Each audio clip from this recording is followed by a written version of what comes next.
கூட நீர் தந்த இந்த வாழ்விற்காக நல்ல கரங்களை தட்டி என்னாலும் ஸ்தோத்தரிப்பே.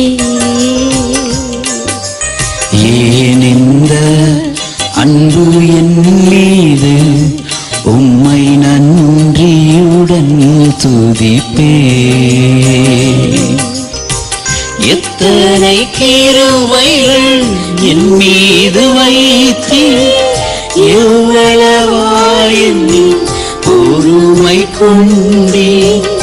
எத்தனை கிருபைகள் என் மீது வைத்தீர், எவ்வளவாய் என்னில் பொறுமை கொண்டீர். நன்றிகள் சொல்ல